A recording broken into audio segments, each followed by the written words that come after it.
खुलुमबाय बे समाव आं नोंथांमोननि सिगाङाव फुंबिलिनि मोननैसो रादाब लाना फैलायबाय। अन्नानै भिडिअखौ स्किप खालामाजासे जोबजासिम नायलांदो। दिनैनि फुंबिलिनि मोननैसो रादाबफोरा जाबाय।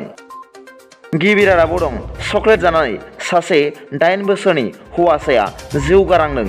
जाथायनि सोमोन्दै मिथिनाय बादिब्ला बे जाथाया जादों तेलेंगानानि वारंगलनि थागिबि खनजं सिंआ गुबुन हादोरफोराव बेरायहैनानै गावनि हौवासा गथ'नो माखासे चकलेट लाबोफादोंमोन। थाखो 2आव फरायनाय बे 8 बोसोरनि फिसाज्लाया माखासे चकलेटखौ स्कुलाव लांफाना जादोंमोन। नाथाय जानायनि दसे उनावनो बे हौवासाया हां लानो हायै जायो आरो आइखां बायखां जानायखौ नुना थाबैनो फरायसालि सामलायगिरिफोरा हस्पिटालाव लांदोंमोन। नाथाय एसे उनावनो सन्दीप मुंनि बे हौवासाया जिउ जोबदोंमोन होनना मिथिनो मोन्दों। नैथि रादाबाव दं मैया क'क्राझार जिल्लानि गसाइगावनि एस.टि. अनथनि फरायसालिनि साखाथियाव थानाय राजा लामायाव गंसे जाब्रबथाय जादों आरो आइजोआ जायगायावनो अबथिरा जिउ गोमानांदों। बे आइजोआ गसाइगावनि सिङाव थानाय जज्लायगाव गामिनि 21 बोसोर बैसोनि जियाश्री बसुमतारी होनना मिथिनो मोन्दों। थामथि रादाबाव दं मैया जनायाव गंसे ट्रेना गंसे अट'जों जाब्रबथाय जादों होनना मिथिनो मोन्दों। रेल लाइनखौ बारस'नो नाजानायाव बे जाथाया जादों होनना जायगानि सुबुंफ्रा बुंदों होनना मिथिनो मोन्दों।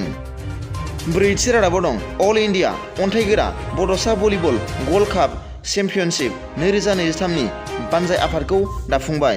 बे भलिबल बादायलायनायनि बानजाय आफादखौ मैया अन्थाइगोरा आलासि जिरायसालियाव आलांगा मेलनि गेजेरजों दाफुंनानै लानाय जायो। मख'नो गोनांदि बानजाय आफादगिरि महरै बिटिआरनि मावफुं सोद्रोमा दावबायसा बर', मावफुं लिंथुमगिरि महरै महरसिं दैमारि, गाहाय लिरथुमगिरि महरै बिथोन बर' बिथांमोनखौ सायख'नानै लानाय जायो।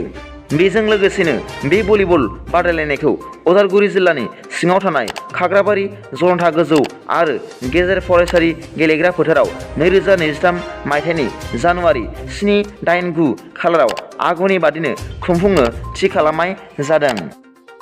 बाथि रादाबाव दं बिटिसिनिख्रुइ बिटिआरनि गोहोआ खम होनना बिटिसिनि बारग' प्रिन्सिपाल सेक्रेटारि मिस्टार जन इंथि खाटार आइएस बिथाङा मैया खौरांगिरिफोरनि सिगाङाव फोरमायनानै होदों।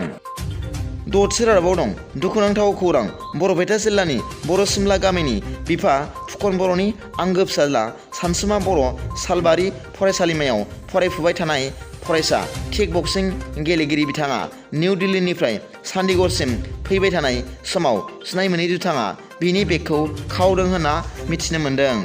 मख'जाथावदि सानसुमा बर'नि बेगाव गोनां डकुमेन्ट्सजों लोगोसे रांबो दंफायोमोन होनना मिथिनो मोन्दों। दा दुखुथिया सानसुमा बर'आ राहा गोथे जाना हालाय हाफाय जानानै दं। मख'नो गोनांदि न' फारसे फैफिननो थाखाय बयखौबो मदद हरनो खावलायदों दुखुथिया सानसुमा बर'आ। स्क्रिनाव होनाय एकाउन्ट नाम्बाराव जा हायो मदद हरनो थाखाय बयखौबो खावलायबाय। दिनैनि फुंबिलिनि मोननैसो रादाबफोरा दा बेखिनिमोन।